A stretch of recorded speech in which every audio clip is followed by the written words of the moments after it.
Hi, I'm Anne-Marie from Brambleberry.com and SoapQueen.com. Thanks so much for joining me today on a special premium episode of Soap Queen TV. We're joined today by a special guest star, Kristy Shemrich from Ohio. Kristy, thanks so much for joining us today. Thanks, Anne-Marie. I'm so happy to be here. Oh, and we are so thrilled to have you here. She you. is going to be showing us a special advanced project on how to make these amazing cold process soaps.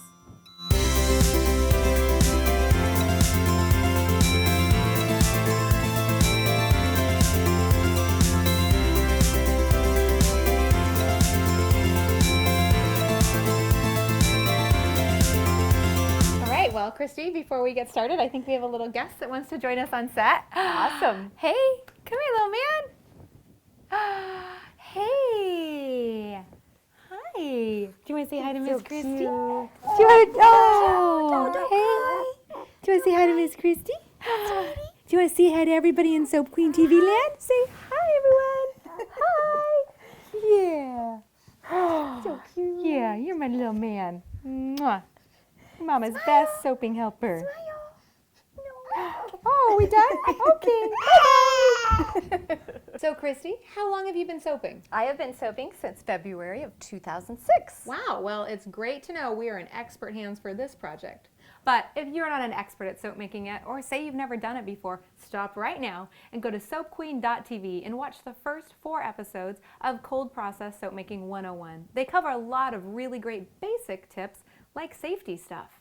Yes, safety is so important, but it's better to refer to a book. My favorites are Soap Maker's Companion and Everything Soap Book. Oh, I love those both. They're fantastic, very comprehensive books. So Kristy, tell us all about this awesome project you've cooked up for us. It looks really complex and super difficult. It's not difficult. Once you get used to making it over and over, it becomes a breeze. And it looks like you've really broken down all the steps into something very simple for us.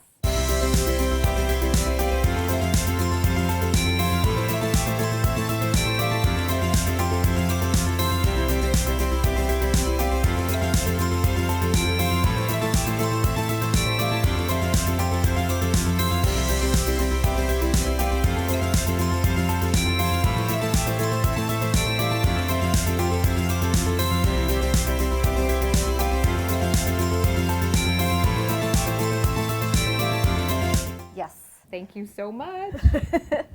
First things first, we're going to have to grease our PVC pipe. Oh, okay.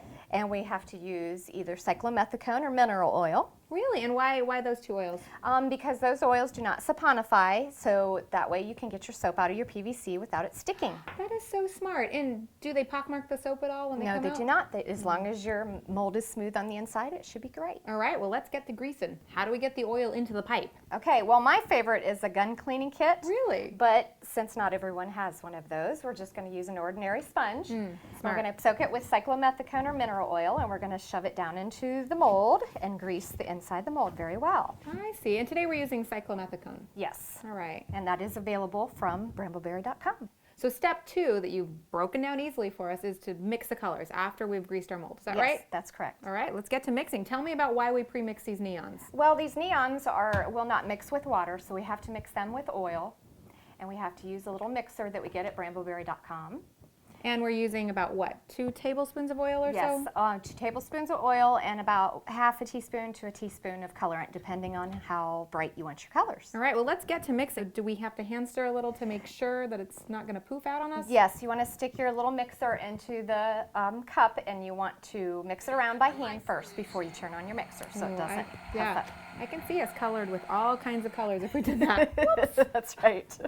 Now I want to start from light to darkest because that way it saves time on cleaning my mixer. Oh, that's smart because obviously blue into yellow is going to make a horrible color, but yellow into blue, it'll kind of mask it. That's exactly right. You are so smart. Thank you. These are looking really great. One reason that I really like to use the neons in my soaps is because they're non-bleeding. That's right. Tell me a little bit about the oils we're mixing these into.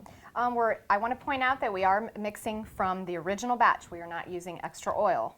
Okay, and that makes sense because we don't want any extra oil in our final batch because you had it perfectly balanced to start with. Exactly. Now that our colors are pre-mixed, we're going to make a regular batch of cold process soap.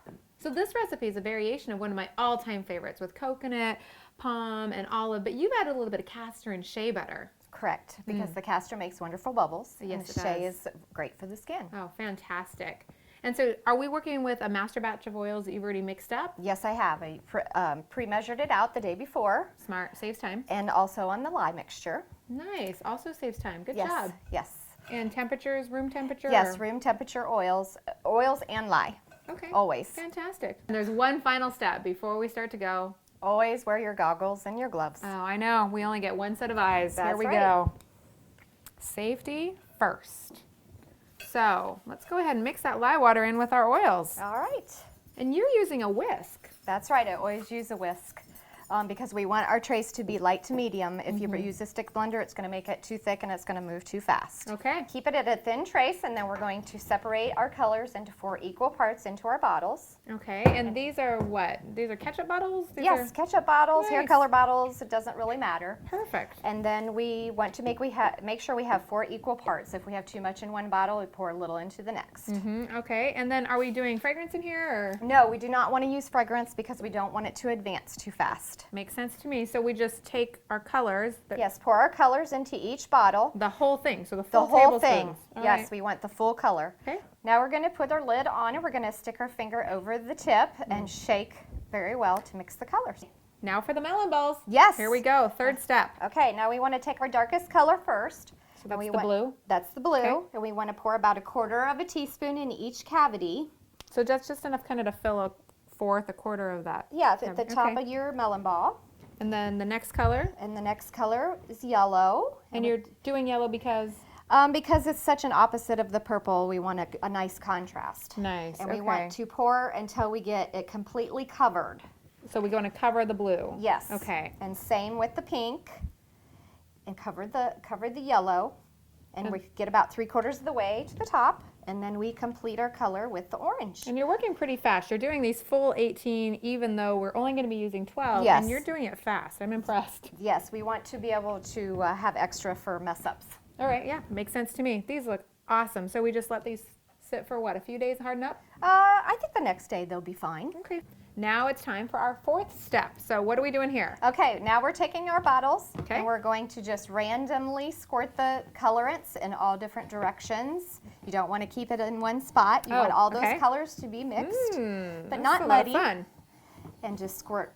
Wow, that Each is looking color in. so awesome. It is. It's like Pollock in a pipe. I love it. We So want to squirt that cool. all the way to the top. Oh, wow. And now, this would look great just like this, but I can't Yes. believe you're going to have us cut this up and do extra steps. I know. You can embed this whole entire thing in Oh. a soap without cutting it if you prefer. This is so cool. And now for extra credit, what do we do? Now we can stick a long skewer all the way down to the bottom. And we want to start on the outside and we want to swirl in a spiral all the way to the middle. Pull it out and take the remainder of the soap and skim it off. Oh, that makes sense. And boy, that is pretty, but that is extra credit. This Yes. is going to look great even if you don't do it. Okay. Okay, so now that the soap making portion's done, let's get these goggles and gloves That's off. right. And what are we doing with the soap? Okay, now we're going to place our soap in, overnight. Just leave it, Okay. leave it set overnight. And then the next day, before we unmold, we want to put the molds in the freezer for 2 to 3 hours. Oh, okay. And then when we go to take them out, we want to take them out for about an hour before we unmold. That makes total sense to me. And of course, through the magic of TV, we've made one of these ahead of time to show you how to unmold. Okay, now we're going to take our mold and put it over top of the soup can, and we're going to lay it down, get it out as far as we can, and then lay it down and just push the soup can through to get the rest of the soap out. Okay, that makes sense. Okay, now we're going to take a sharp knife, and we're going to start with the vertical cut. Is the Okay. easiest way to do it. Start at the top and go all the way down through the soap as slow as you can. It doesn't matter if it's in the middle of the soap. It can be off to the side. It's all in fun. Yeah, well, it looks great. And I can see where you would definitely not want a serrated knife here. That's right. It wouldn't really mess it up. Just a plain Jane boring kitchen knife. That's right. Okay. And then once we get the first one cut, then we want to take each piece and cut them again into 4 triangles. These are kind of long. Are they a little long for our mold? Yes, you want to test them to see how long they are to fit in your mold. If you Okay. have to, you can cut to adjust. And this is the 4-pound brambleberry.com mold that we're using. That's right. Okay. And I love these 4-pound wooden molds because they collapse so easily, which we'll see in the unmolding. And what a great job you did lining this. Thank you. We have a great tutorial at soapqueen.com if you don't know how to line a wooden soap mold though. So what is this? We're on step 5 now, right? Yes. Molding the melon balls. Yes, Here we go. that's the fun part. Now we take our mold and we put our thumb on the bottom, push the melon balls out of the mold. Beautiful. One at a time. Those are such cute molds. I love how round they are. They look like old-fashioned marbles or something. They do. Yeah. Large marbles, but they're awesome. They're so cute. They are so cute. Now we want to measure our mold, and we want to measure it at 1.25 inches for each piece of the thickness of each soap. So we Wow. can fit our melon ball into each one of those spaces. You are precise. I can see exactly why you get such amazing bars every time. Yep. Lots of preparation. Oh, yes. This is awesome. Yes. Okay, so Sharpie marker. Let's do it. Yep. So we want to measure 1.25 inches along our mold, Okay. And then mark it. and then mark it. Okay. Wow, we are in the home stretch now. All we have to do is make our overpour. That's right. Phew. So it looks like this is pretty white soap in our example soap. You using something special to get that? Yes, I want to use titanium dioxide, and I'm going to mix my titanium dioxide with my distilled water. Oh, okay. So water-soluble titanium dioxide. Yes. Nice. And what kind of usage rate are you doing? About a teaspoon to 2 tablespoons of water. Okay, that's awesome. So stir, stir, stir. Yep. And now I'm going to go ahead and do fragrance because fragrance is my favorite part. Yes, now since we did not fragrance the embeds, we want to make that super strong. 0.8 Okay. to 0.9 per pound of oil. Wow. So I'm using energy fragrance from brambleberry.com, and that means if it's a 4-pound mold, wow, 3.2 to 3.5, 3.6 ounces. All right, here we go. That smells so good. It does. Your setup looks awesome. You have everything out like within easy arm's distance. Yes, you have to, because if you forget something, then everything's gonna advance too fast. Yeah, I imagine this recipe does take a little bit of time and preparation, but it's totally worth it. Yes, it is. But we're gonna start with our basic cold process soap. Okay. And we're going to add our lye, and then we're gonna add our goat's milk. Goat's milk. I love a good goat's milk soap. It is, it's awesome. And then we're going to add our titanium dioxide Okay. and our fragrance. Gonna mix that up with our stick blender. This time we can use our stick blender because it's an overpour, so it doesn't matter. Okay, right, of course. That makes sense. And we bring that to a medium to thick trace. So this kind of looks like pudding almost right before it's set up. That's the Yes. kind of a medium trace we're going for. Yes, Yeah. we do. Yeah. And then we want to pour about 1 inch thick on the bottom. Okay, and we're doing that because we don't want the embeds to be all the way flush with the bottom? That's correct. Okay. And then we want to put our pieces in no particular fashion. You want to turn them any which way you want to. And this is where pre-measuring ahead of time really comes in handy. That's right. And then we want to overpour on top of that. Okay, so another layer of white soap. Yes, and then we put our last 2 pieces on top, and then we want to re-pour the rest of the soap on top, and we want to heap it Oh, as wow. high as we can. I see that. It almost looks like you're about to overflow. That's right. Okay. And then we want to take our little spatula, and we just want to texture the top and kind of heap it up along the sides. That is great texture. It is just so thick and creamy. Yes, the texture on top is important because you don't want your little melon balls to sink. I can see where working with room temperature everything is helping us a lot with That's getting right. a nice thick texture that stays mounded. That's right. Okay. And then our next step is to add our melon balls, and we want to stay within our lines. Ooh. And we just do one at a time on top of the soap, all the way down the line. Oh, gorgeous. That is amazing. But you have one final step for us, isn't that right? Oh yes, the glitter. I love What the girl glitter. doesn't love glitter? So we want to sprinkle the glitter all the way. We want to do all the colors. Iridescent. And Look the at stars. Oh, those are so pretty. They are pretty. Pink. Yes. And then what is that? Is that a hot pink, like a fuchsia? Yes, Oh. fuchsia pink. That's my Absolutely favorite. gorgeous. I can just really see it in the final soap too. Really good job. It's very good. This looks amazing. It's a lot of steps, but it's totally worth it. It sure is. How long do we have to let this sit up? I would recommend with this recipe that we let this set up a couple days before we cut. Okay, that makes total sense. And through the magic of television, we do have an extra one around just to show you how to unmold the soap and how to cut it. This mold is super easy to take apart because it's got these wing nuts at the end. So you just loosen them up. And it just collapses. That's fantastic. I love it. Just in case cutting in straight lines isn't your best feature, Brambleberry does have this soap cutter guide that really helps with straight lines. And since your project does have these beautiful embeds, it is really great to get straight lines. Yes, it is. All right, so let's pop this in and make our cut.